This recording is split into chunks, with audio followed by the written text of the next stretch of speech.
Aku jujur aja bukan yang tipikal rutin perpuluhan kok, jujur aja. Oke. Kayak hati aja kayak ngasih nih gitu kan. Perpuluhan itu setiap minggu atau setiap bulan? Sebulan. Sebulan sekali? Sebulan sekali. 10% itu ya? Belum lagi buah sulung. Apa itu? Iya. Pernah nggak? Persembahan sulung itu kayaknya lebih gede lagi ya. Cuma sekali doang. Sekali. Waktu pertama kali terima duit, gaji, penghasilan atau hasil usaha. 100%? 100%. Kalau gajinya berapapun 100%? 100%. Nah kita dapat apa? Nggak dapat apa-apa. Dapat doa.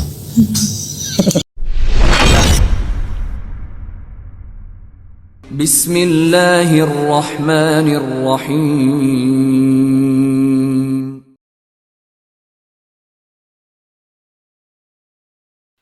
Loh, kalau Intan masih ke gereja aktif? Masih aktif gereja?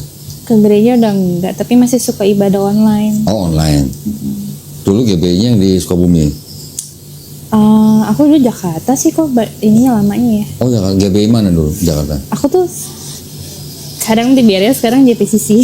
Oh. lebih apa ya, kalau pengajaran sih aku lebih suka JPCC sih. Pastor Jeffrey. Ya. Ini ya, bisa pindah-pindah gitu ya? Emang biasanya gitu? Terus perpuluhannya gimana dong? Hah? Perpuluhannya gimana? Aku pribadi. Iya, maksudnya ngasih yang mana? Ngasih semua? Aku apa ya? Kalau datang ke gereja itu, ya kalau di Bali aku ke GBI terakhir tuh. Jadi ngasih di situ. Jadi kalau datang situ ngasih. Oh. Nah, tapi kan berarti kan kalau mau ngasih perpuluhan kan setelah 4 kali datang. Iya. Kan sebulan kan? Iya. Aku jujur aja bukan yang tipikal rutin perpuluhan kok, jujur aja. Oke. Kayak hati aja kayak ngasih nih gitu kan. Perpuluhan itu setiap minggu atau setiap bulan? Sebulan.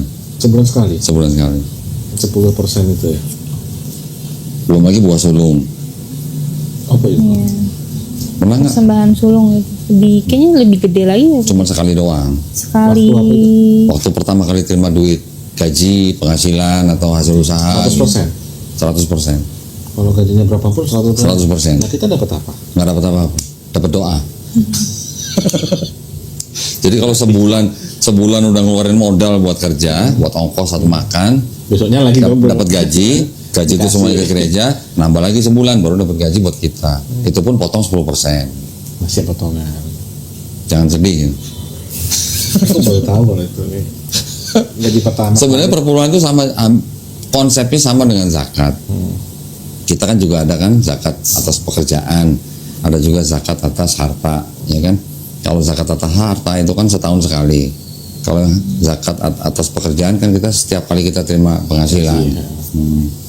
Zakat di Islam itu kan juga rate-nya kan nggak semua sama, tergantung dari profesi. Ada yang umum paling rendah 2,5%, ada yang 5%, ada yang 10%. Tapi kalau perpuluhan kan pukul rata semua 10%. Dan tapi maaf, kalau yang miskin itu gimana? Nggak perlu bayar zakat, malah kita yang bayar zakat ke mereka. Bukan, maksudnya, perpuluhan itu gereja. Oh, perpuluhan. Gereja. Orang yang istilahnya pendapatannya masih juta dimintain. Iya, aturannya begitu. Meskipun orang itu nggak sanggup untuk makan, itu masih namanya dapat 100.000. Ya mungkin itu kebijakan gereja. Kalau yang nggak sanggup makan dibantu sama gereja. Hampir sama sebenarnya konsepnya. Tapi sebenarnya gereja memungut perpuluhan itu sebenarnya kalau boleh dibilang nggak konsisten. Nggak konsistennya gimana? Ajaran Paulus kan bilangnya apa? Hukum Taurat itu kan sudah dibatalkan dengan matinya Yesus di atas kayu salib. Perpuluhan kan termasuk hukum Taurat. Tapi masih ada. Nah, kalau bilangnya sudah dibatalkan, semua hilang dong. Harusnya semua hilang. Tapi ini masih mungut gitu. Berarti kan nggak semuanya batal. Iya, soalnya gitu sih kalau dibilang kalau perjanjian baru emang nggak ada perpuluhan. Jadi ibarat kata kalau nggak salah Yesus udah bilang seikhlasnya ya, semampu kamu gitu. Yesus bilangnya kan ditanya gimana perpuluhan ya, yang perlu dibayar bayar, yang perlu dibayar ke Bait Suci bayar, yang perlu bayar ke Kaisar ya bayar. Yesus juga ditanya, kita harus bayar pajak nggak ke Kaisar? Yesus balik nanya, di duitmu gambar siapa? Gambar Kaisar. Ya udah lu bayar. Gitu.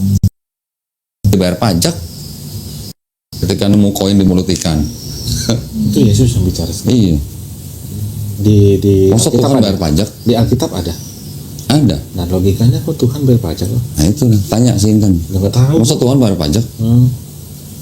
Ya aku sih karena dia masih manusia ya, karena masih hidup di bumi lah. Ya, Ada juga pendeta bilang dia kayak mencontohkan kita juga harus menghormati pemerintah Ya. gitu. Jadi kalau teologinya Kristen memang gini Mas, ketika Yesus jadi manusia, ya dia hidup sebagai manusia. Seperti manusia.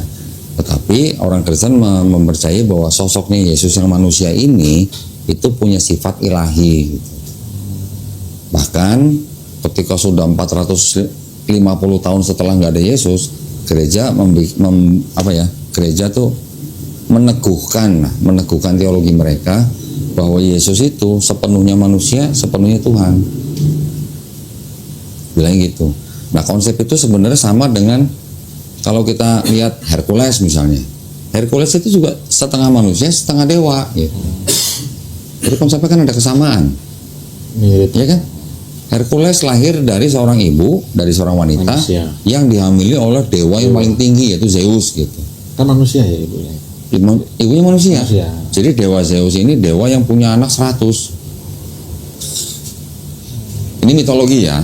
Walaupun mitologi, tapi konsep itu sama dengan konsep Kristen. Ada Bapa, ada Maria, ada Yesus. Yesus anak Maria. Kan ini kan dia lahir. Cuman kalau di Helenisme sama paganisme tuh nggak ada di pribadi Roh Kudus itu belakangan. Setelah ratusan tahun setelah nggak ada Yesus, baru orang punya wacana ini harus 3 gitu. Karena konsep orang-orang zaman dulu selalu menyembah dewa yang triad, 3 tapi 1 tapi 3 gitu. Jadi sebenarnya itu Contohnya. awalnya cuma Bapak dan Contohnya Putra. di Babilonia itu sudah ada Trinitas yang pertama kali di dunia. Pribadinya siapa? Namrus, Tamrus, Semiramis. Semiramis ini istri sekaligus ibunya Namrus. Setelah Namrus mati disalib, baru ini tiba-tiba hamil sendiri punya anak Tamrus. Ini dijadikan sesembahan 3 pribadi gitu.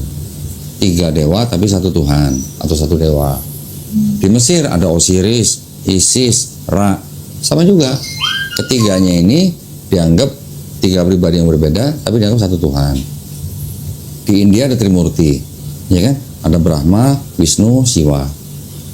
Mereka bilangnya Tuhannya Esa, tapi itu bisa berperan menjadi Wisnu, bisa berperan menjadi Siwa gitu. Yang penghancur yang mana, yang pencipta yang mana, yang paling tinggi yang mana gitu.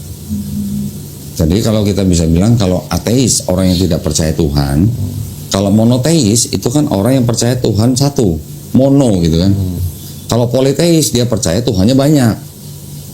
Kristen itu termasuk mengikuti orang-orang yang percaya begini.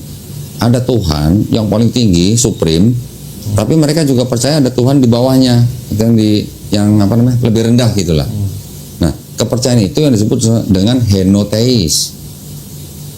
Ada lagi nanti panteis. Kalau panteis ini semua alam semesta itu Tuhan. Semua alam semesta? Iya, bagian dari alam semesta ini semuanya Tuhan. Ini hampir sama dengan yang paganisme sebenarnya. Paganisme itu memandang setiap elemen daripada alam ini ada Tuhannya, ada penguasanya gitu. Langit ada penguasanya. Siapa? Dewa Zeus. Laut ada penguasanya. Gitu. Siapa? Kayak avatar gitu makanya. Iya. Laut siapa dewanya yang terkenal? Poseidon. Ya kan? Gunung nanti misalnya ada dewanya siapa? Nanti awan ada dewanya siapa? Jadi orang pagan itu orang yang menyembah, percaya dewa-dewa yang mewakili elemen daripada alam semesta ini gitu. Itu yang nggak bisa hilang untuk orang-orang memang yang di daerah Eropa, Asia gitu. Jadi memang dari agama yang paling kuno sekalipun itu nanti ada yang menurunkan agama disebutnya agama Kanaan gitu. Agama Kanaan ini turun nanti menjadi agama bangsa Israel. Agama bangsa Israel ini turun nanti menjadi Yudaisme, ya kan? Ini kan melalui proses yang ratusan tahun bahkan ribuan tahun.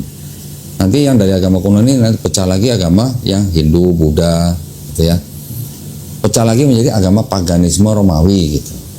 Paganisme Romawi turunnya lagi apa? Paganisme Celtic, paganisme Jermanik, paganisme Yunani gitu. Nah, yang paganisme Yunani ini yang menurunkan salah satunya menjadi cikal bakal penyumbang terbentuknya atau terciptanya agama Kristen. Paganisme Yunani ini kan yang itu tadi Helenisme. Helenisme itu kan yang dewa Zeus dan dewa-dewa yang lain. Itu konsepnya sama dengan konsep Kristen. Nanti yang paganisme Romawi juga masuk. Itu yang menimbulkan Kristen. Jadi tadi awalnya satu gitu ya kok. Di atasnya tadi sebelum Hindu Buddha apa kok tadi? Agama yang paling kuno lah. Saya lupa istilahnya namanya apa. Ini kalau mau Kadang suka mikir awal mula Hindu Buddha tuh apa ya? Kok bisa sampai beda banget kan sama Islam sama Kristen? sebentar, saya waktu itu udah bikin bagani, cuman saya lupa ini namanya.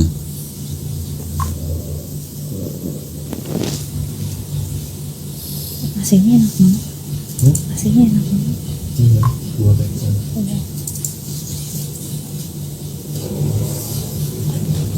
Metode masih dibuka. Nah ini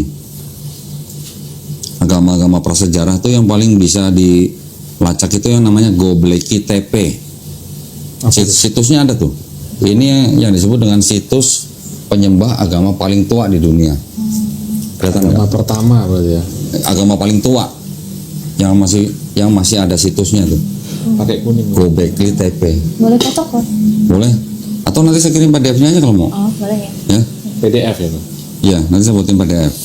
Nah, ini kan yang menurunkan ada politeisme, Mesopotamia kuno. Ini yang turun menjadi pengaruh ke agama Kanaan. Agama Kanaan. Nanti ada yang politeisme Mesir kuno. Ini juga yang pengaruh ke agama Kanaan. Kanan tuh? Kanaan itu Suku Kanan Palestina. gitu. Kayak suku Kanan itu kan? Iya, bangsa Kanaan. Yang tinggal di daerah Palestina itu namanya bangsa Kanaan. Dulu waktu Abraham pergi dari Mesopotamia, dia ke Kanaan dulu. Kanaan itu Palestina, baru Abraham ke Mesir, baru akhirnya menetap di Kanaan. Ini yang dari agama kuno ini turun ke politeisme Mesopotamia, juga turun ke politeisme Mesir, Betul. turun menjadi agama Kanaan yang disebut dengan agama Israel, baru turun menjadi melalui proses pembuangan Babel. Di Babel juga ada. Baru turun itu menjadi- yang Menara Babel itu kok? Bukan Menara Babel, ini yang bangsa Babilonia menguasai Israel utara dan selatan. Ketika Raja Nebukadnezar II menghancurkan bait suci yang dibangun oleh Raja Salomo. Ini melalui Jadi orang Israel dulu pernah dibuang ke Babel. Babel itu ada di Babilonia.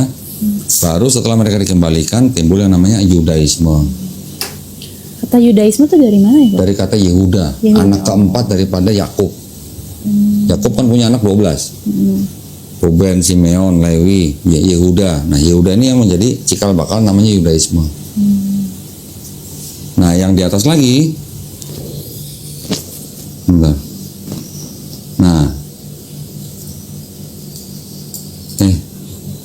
Nah, yang tadi sini menimbulkan juga politeisme Indo-Eropa kuno yang menimbulkan agama Vedik. Agama Vedik ini yang menurunkan Hindu. Nanti ada yang Buddha, gitu-gitu. Sedangkan yang ke Eropa itu turunnya menjadi dari Indo-Eropa ini turun ke paganisme Eropa. Nah, paganisme Eropa ini yang menurunkan paganisme Celtic, paganisme Germanik, paganisme Salvik. Nanti ada paganisme Yunani. Ini ada paganisme Baltik juga ya. Yang dari Yunani menurunkan Romawi. Yang Romawi ini yang mempunyai andil juga untuk yang terciptanya agama Kristen. Kristen, Ya.